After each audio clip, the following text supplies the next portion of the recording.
Hey guys, today we have our first installment in what we would call a Tactica. So today what we're going to do is Chris from the Basement Collective and we're going to go over the new Khorne Daemonkin book. What we do is we just go, we talk about what we like, what we don't like, what we think is good, some strategies and so forth. Just one quick error correction. In the book we talk about where if you take one formation you're able to pick the first tithe reward and then a second tithe reward. Now, we got that wrong because the second tithe reward has to be level 4 or lower. So we were talking about getting a Bloodthirster and a Demon Prince with the same turn tithe. That's not possible. But other than that, I think everything we got is correct. Might be some errors. If you see anything, let us know. But anyways, please enjoy this. I just want to let you know that we did hit 500 subscribers today. So you have until the end of today. This is Tuesday. This video is going up on Tuesday. To go ahead and like that video and comment on it, subscribe to the channel. After that, we'll be drawing the winner Tuesday night. In Wednesday's video, we'll have the winner announcement at the beginning of it. And then we'll start our next giveaway next Wednesday. So anyways, that's all I have for you guys. So enjoy the Tactica and let me know what you think about it. And let us know what you think about it and keep on wargaming, guys. Hey guys, welcome to today's video. Actually today what we're doing is something different. We're actually going to be talking about the Daemonkin Codex. Now this actually was recorded on Sunday. And yeah, this was recorded right after the battle report you saw either yesterday or the day before. But anyways, we're going to have our first thoughts. Chris has always played Chaos. And we'll see what you thought. What'd you think about the Codex overall before playing it, Chris? Before playing it, I thought it looked interesting. I thought it had potential to buff the way Khorne plays a little bit, because Khorne has definitely needed some help, because Assault is not what 7th or 6th edition have been about.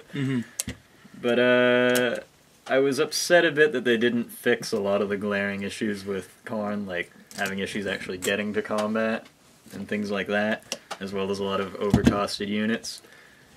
But the Blood Tithe table seems to definitely give them a little bit of help. I wasn't sure how exactly it was going to play. After actually playing it, I realized it's a little bit better than I thought it was. Yeah.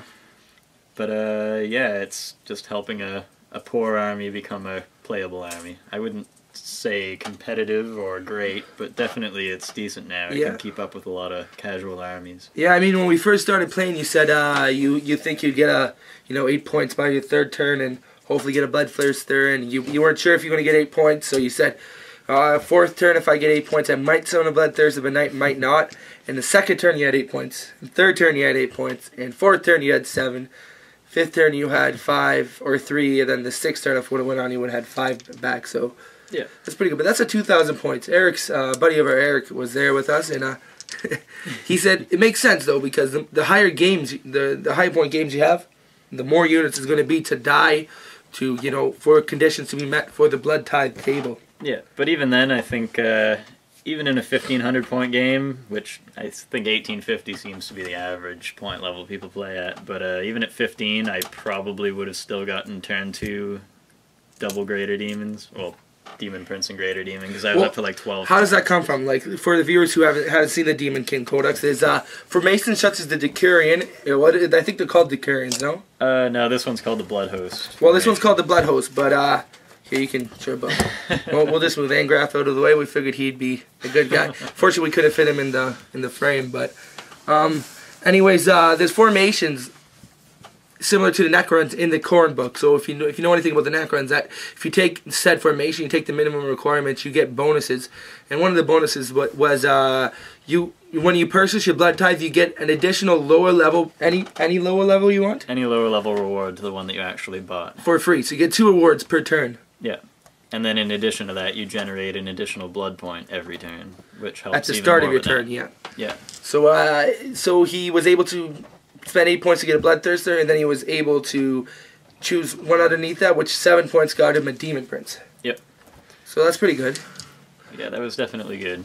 And yeah, the problem that runs into is you run out of characters.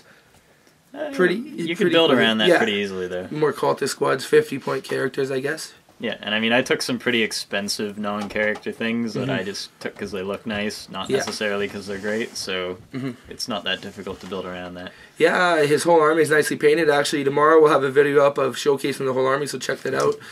But, has any rules changed in the book at all?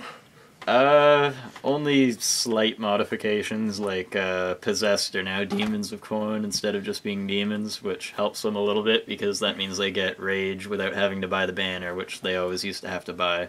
So it costs extra 5 points to have them be demons of Khorne now, but it saves you 20 points buying the banners, so they got 15 points cheaper basically, which is nice.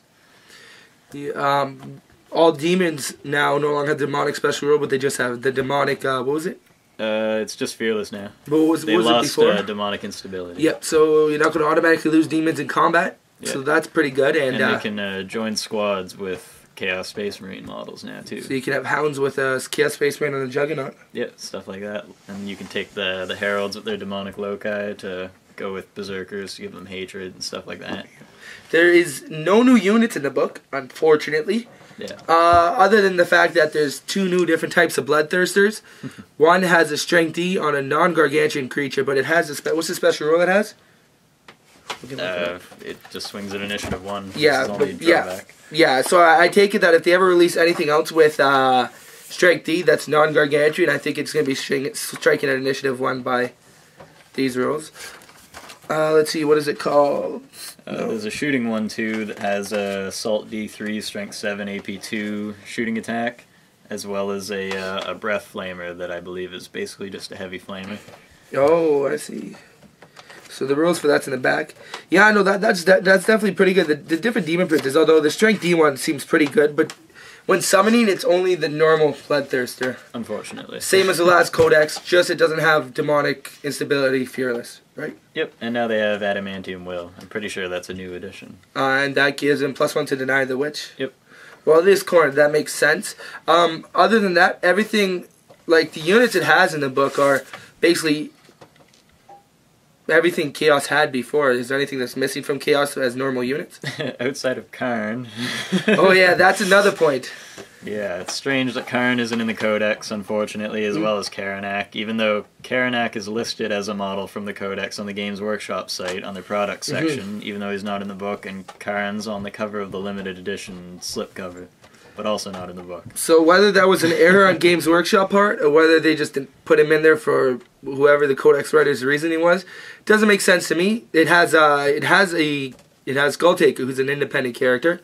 Yep. Is Skulltaker, he's an independent character, right? A named character? Yeah, he's a unique character. So it's not like they're against putting named characters or unique characters in the book, yet they forgot about Khorne, or maybe forgot or didn't put him in Khorne and Karanak, which is weird. But other than that, it has all the options for the Chaos in it, and it has all the options for Khorne from the demons in it. Yep. Even the Skull Cannons. Yep, you can even summon Skull Cannons. That's pretty good. It has the Soul Grinders, basically everything in there, and the 2 new Demon Princes, so that's what's in there. It also has the Lord of Skulls, Hellbrutes. Unfortunately, also not updated. Lord of Skulls, it's got to be 880 points, it's Khorne's number. But yeah, they're not too good. What about the other formations? Are there any good ones other than, what's the one you took called? Well, the main one is the Slaughter Cult. It's one of the required formations to take the Blood Host formation. Okay. It's just an HQ that basically just isn't one of the named, well, the non-basic Bloodthirsters, as well as 2 units of either Chaos Space Marines, Berserkers, or Bloodletters, and then a unit of Possessed, and then optionally you can take some Spawn or some Cultists or some additional troop units. And then that one, it lets you reroll your Warlord trait. It lets you, basically, if your cultists fail a morale check, you can just remove them from the table, so you can get that blood point right away. And then every time you spend the blood tip point, obviously, you get the a lesser one for free. So what you tell me, cultists are even more expendable than they used to be?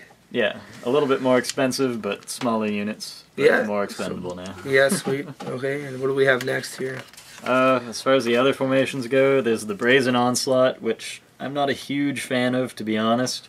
It's kind of handy, but basically it's 2 units to 4 units of Blood Crushers, and then 1 to 4 units of Chaos Terminators. And what it does is it gives +1 attack to any of the models in the formation as long as they're outnumbered in combat. So it's a crappy, what's that special rule?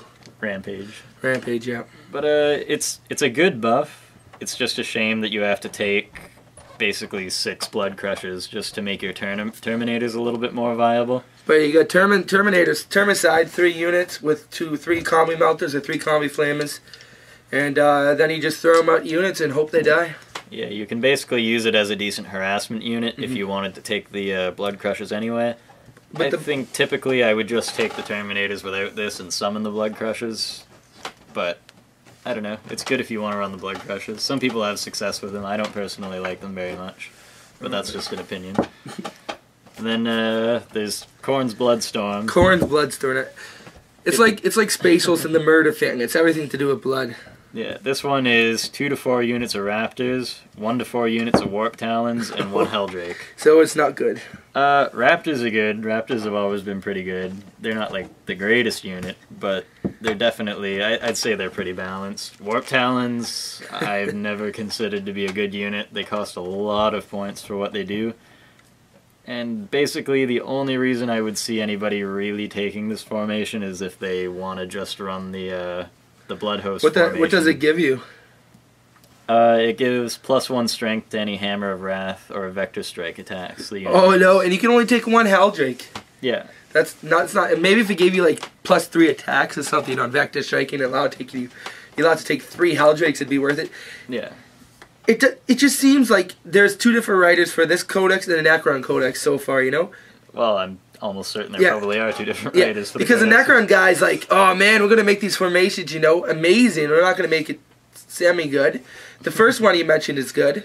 Yeah. Other than that, the other. Well, is there any more? There are more formations. There's a couple more. But as far as the Necron formations and the Khorne formations go, I think they kind of kept in line as far as the buffs go. I don't think there are any crazy overpowered buffs in the Necron one outside of maybe, you know, the Canoptic Harvest one. No, the what's it called one?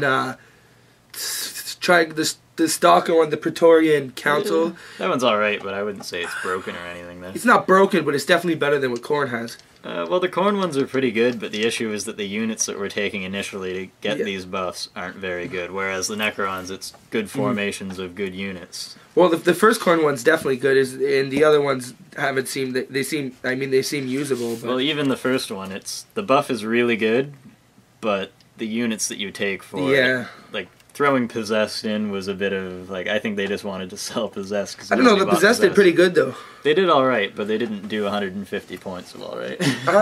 They killed the Rhino. And well, I guess you're right. They killed a Rhino. But you kind of sacrificed the Lord to make a Demon Prince. Yeah. With them. Yeah, I mean, they're alright if you support them right. They're certainly not a bad unit, they just cost too much is the issue with them. So well, yeah, the game we played, I played Blood Angels, and if you can go see that video yesterday, but you know, I took a fairly good list. I don't think it's overly competitive, but 2 Ball Predators and 3 Drop Pods is normally, you know, a nuisance for Khorne. Normally, they can't do anything against it. And if Chris was able to, spoiler alert, but pull cards from the objective cards that actually, you know, it was capturable, it could have been a close game. It ended up me winning. But at the end of the turn, I had barely anything left. At the end of the game, I had barely anything left, and he had barely anything left. So I think that game would have, it basically came down to what cards got drawn. It was a pretty dice roll game. And I'm used, because Chris has had Khorne for a while. I mean, he lived with us 2 years before he moved out. And I played Khorne once or twice, but each time it was tabling for Khorne. And the fact that, you know, you got 4 extra or 5 flying monstrous creatures basically for free. At the cost of a character. Yeah, 5. Yeah, you would have got 6 if you didn't fail the test. Yeah, so if you want to spawn something, you have to sacrifice a character, and they have to take a leadership test. So unfortunately, you know, it's nice that you can get cultist characters, but leadership 7, and you. But anyway, so if you fail it, you get a spawn. Yeah, and then as far as some of these other formations go, I think there are 2 more. Yeah, there's the Gore Pack, which is 2 to 4 units of Chaos Bikers and 1 to 4 units of Flesh Hounds. That one, I think, is actually a pretty good formation. Its benefits are it gives the move through cover, preferred enemy Psychers, and the Flesh Hound units in the formation have the Hammer of Wrath special rule, and the Bikers have Shred on their Hammer of Wraths. Rerolling. That's pretty good. Hounds are good, and Bikes are good. And the Hounds were moved to 50mm bases, apparently. Yep. Hopefully they come up with plastic kits and they're not $50. Everybody hopes that, but we'll well, see. If they don't, you always have the vampire count hounds. Yeah, or the Warriors of Chaos Hands. Yeah. And then we have... Then, Charnel? The last formation, yeah, the Carnal Cohort. Carnal. Oh, I can't read, I said Charnel. I actually really like this formation. I would say this, along with the main formation, is one of the more interesting ones.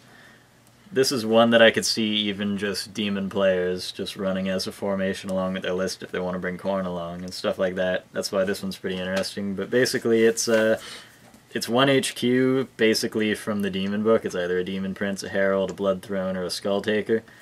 And then 2 to 8 units of bloodletters, 1 to 4 units of flesh hounds, 1 to 4 units of blood crushers, and 0 to 4 skull cannons. And what this formation does is it gives everything in here counterattack, which is really nice. Automatic attacks. And then in addition to that, if it's your primary detachment, like if this formation itself is your primary detachment, then you can reroll the result when rolling for the Warlord traits table. So much like the Slaughter Cult formation, this is a different kind of primary detachment sort of formation. Okay. And then in addition to that, the HQ from this formation, when he deep strikes, you can re-roll your reserve roll for him, so you have a better chance of getting him in. Or keep him off, if you want to keep him off. Yeah, and in addition to that, any other demon units from this formation that try to deep strike within 6 inches of him, just don't scatter.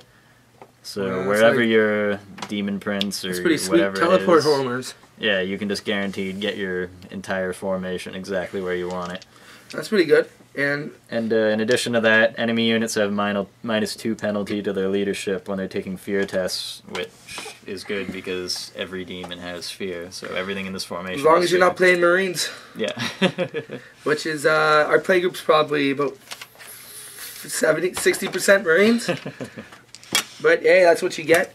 No, but that seems pretty good. I mean, it's definitely it's a boost to Khorne. I don't think it's a boost to make him, you know, up there with Eldar White Scars or, you know, Centurion Stars or anything like that. I wouldn't see Khorne sweeping any tournaments anytime soon, but I think it definitely has the potential to, I think, potentially mess with the meta a little bit, because you don't exactly expect full-on assault armies when you're playing in organized play. Here's the problem with a new Khorne book. People saw the Decurion style such a knack on. They're like, oh my goodness, it's gonna be good. So people are like, I need to buy this codex. You know, this codex sold at a local shop, and I'm sure sold a lot at your local shop. But I don't think it's what people thought it was going to be through the rumors. I think a lot of people are going to buy the Khorne book because they heard they can summon Bloodthirsters. Yeah. They're going to buy a lot of Bloodthirsters, which is, I think, the entire point in this codex for Games Workshop. Then they're going to play a few games, realize that they don't auto-win because they're summoning Bloodthirsters, and then there's going to be a lot of Bloodthirsters on eBay. I think the bonus, I think they could have done one thing to make this codex a whole lot better, and it was allow their flying monsters creatures, or at least a special rule that made it not deep striking. Maybe they popped up through the guy so they could land on the ground, right? Because a demon prince, for the rules for the demon prince is if you summon a demon prince, if it's modeled with wings, it has wings. If it's not modeled with wings, it does not have wings. So it's not an upgrade, I think, it's a modeling thing. So I guess it's free 30 points, whatever way you look at it. Yeah, 40 points. 40 points, yeah. So you can have the demon prince summoned in, and it can charge next turn. But if you summon a Bloodthirster who automatically has wing, or a flying demon prince, well, the problem is if you gotta summon it at least turn 3 latest, because if turn 3, if you summon it turn 3, it's gonna be on the it's gonna have to land turn 4, and it can attack turn 5. If you summon it turn 4, it's gonna maybe be useless, a 33% chance of it being useless, other than a one-shot attack whip. So that's the problem. I personally think that the codex wouldn't have made the codex broken, but it would have made it, you know, a bit better and make more sense that, hey, this codex point is to summon Bloodthirsters, you know. Yeah, I think it would have. It wouldn't have even necessarily made it leaps and bounds better if that could happen, because regardless, they're on the ground for a turn, getting shot at. Yeah. Which is going to down a lot of them anyways. No, because Yeah, that's true. No, that is true. Yeah, they spend the same amount of time being vulnerable. You just get charges off a little quicker. A turn sooner, and it makes sense, right? Because if it's turn 4 and I have these 8 points, I want to summon a Bloodthirst. You know, that's the whole point. It's the maximum result. Yeah. For the Codex, it's the best thing the Codex can do, and the Codex is supposed to build up to that. And it's turn 4. I'm probably not going to summon a Bloodthirst because if the game ends, I just paid my 8 tithe points where I could have got, you know, Blood Crushers or Hounds or army-wide Feel No Pain. Yeah.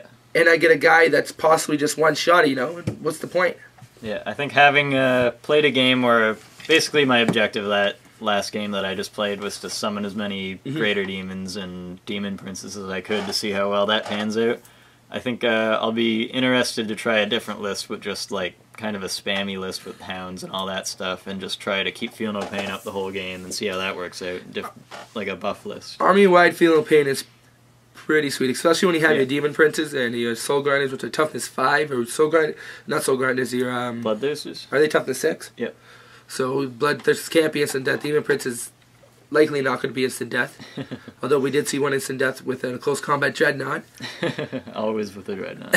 But I mean, it's pretty good. What is the tithe table exactly? What are the points we have to spend? Interesting to note about the tithe is they don't automatically erase at the end of the turn. You can build them up. But the second you spend any points at all the points go away. So if you have 8 built up and you want to spend 5 of them, well, you don't get to save 3. They're just all gone. Yeah. But anyways, for what do we got for 1 point? For the first point, you can give your entire army basically Adamantium Will, which is debatably useful. It depends who you're fighting against, I guess. But I don't see. I mean, if you have 1 point and you want to use it because it's the 6th turn, go ahead. But I don't really see that being useful. Yeah, Insatiable Bloodlust is kind of useful. It gives everything in your army basically Furious Charge and Rage.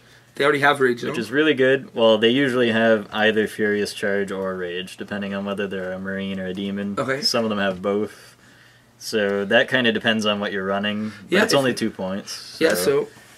Then the third one is just army-wide Feel No Pain. That's a really nice one. Which is for 3 points. You're going to get that at least every turn. Yeah, if you wanted to, you could get that off from every turn 1 through the end of the game. Not turn 1, turn 2. Well, yeah, turn 2. Unless you go second. Yeah. The Apocalyptic Fury is number 4, which is all friendly units with the Blood for the Blood God special rule. Add 1 to their attacks characteristic until the start of your next turn, which I think is another pretty good one. Well, yeah, you could, if you had 4 points and you had the formation, you could take 4. You could get 1 extra attack and Feel No Pain on your whole army. Yeah, I think it would be pretty interesting to run just like a min squad horde army that just constantly tries to keep 4 and 3 up. Yeah, that's good enough. Number 5 is Demon Tide. It's the one that summons 8 Bloodletters or 5 Flesh Hounds within 12 inches of a friendly unit from your army. That's another pretty good one. I think almost every time Hounds will get picked over Bloodletters. Yeah, Hounds were playable before. Yeah, Hounds have always been really good. It's just 4 toughness, 10 wounds on the 5 of them with a 5-up invul. Yeah. That one's pretty good. And they're a pretty beast in close combat. 6 is another pretty interesting one. It makes either 3 Blood Crushers or a Skull Cannon within 12 inches of a friendly unit, which I think that's pretty cool to make Skull Cannons because they can actually shoot as soon as you deep strike them. Yeah, other than Soul Grinders, at least the Demon part of the Codex doesn't really have much for shooting. Yeah. Chaos, you can take Melters and whatnot, so... Yeah, and the interesting thing about that, too, is it's good at shooting, but in addition to that, because it's a chariot, and it's a Khorne chariot, it gets really good Hammer of Wrath attacks, and it regains hull points and all that. Usually when you buy a shooting unit with Khorne, you're kind of shooting yourself in the foot, because you're paying for all this, like, Mark of Khorne and close combat upgrades just to sit back and shoot. Yeah. Whereas the Skull Cannon, I find, gets around that pretty well. Sweet. Number 7 is the one where you can turn a character that is not a demon with the Blood for the Blood God special rule into a Demon Prince. That's any character, doesn't it? It could be a Cultist Squad Champion, a Space Marine, Chaos Space Marine Sergeant. You have to pass a leadership test, though, and if you fail, you only get a spawn out of it. It deep strikes within 6 inches of where the character was. At least a spawn's better than a Cultist Champion. Yeah, I like using this one to just try to turn my cultists into things that are useful, or like a Biker Champion or a Marine Champion, just things that aren't really doing anything. Number 8 is the Bloodthirster one. You pass a leadership test, you get a Bloodthirster. If you fail, you get nothing. And the cool thing is, if you're Warlord, now this is a cool thing Chris used our last game. There's a, what's the item called in the oh yeah, the axe? There's an axe. check the name very quickly. But anyways, it's called Korlath, the Axe of Ruin. And with the way this axe works is when the character that's holding this axe dies, you get a Bloodthirster, similarly to what the Blood Tithe, but it takes D3 wounds with invul saves only allowed at the end of every turn, which is pretty handy. It's just a free Bloodthirster. It's basically an Axe of Khorne for 60 points that does that, so you're paying like 30 points for the Bloodthirster portion of it. And basically, if you put that on your Warlord, and then you turn your Warlord into a Demon Prince, with the way the Dark Apotheosis result... The 7 on the Blood Tithe, 7 points. Yeah, with the way that's worded, as long as it was your Warlord, the Demon Prince will keep any artifacts of slaughter that the Warlord had. So you could have a Warlord with that axe, have it die to create to create a Demon Prince, and which would create the Bloodthirster. Then the Demon Prince would keep that axe, and then when the Demon Prince dies, you'd get another Bloodthirster. It doesn't transfer to the next Demon Prince. Yeah, unfortunately, your opponent won't get the Slay the Warlord point until that Demon Prince you created dies, but that Demon Prince is still technically not your Warlord, so if you create a further Demon Prince from that one, you wouldn't be able to get it. But let's be honest, you get 2 Flying Monstrous creatures, plus a third one when one dies, from one weapon.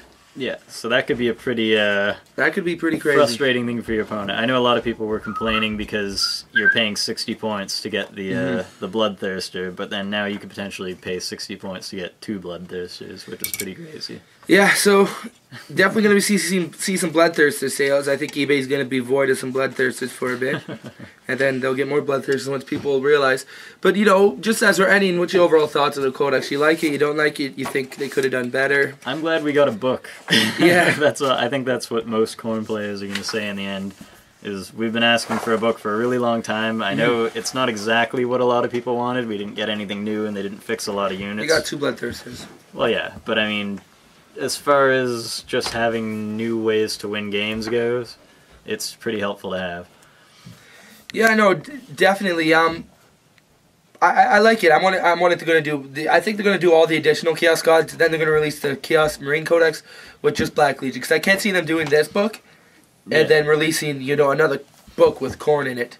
Although, where's Khorne going to be? Is all the main characters like Ahriman and Khorne and all those guys just going to be part of the Black Legion? I think everybody's hoping they'll come out with data slates.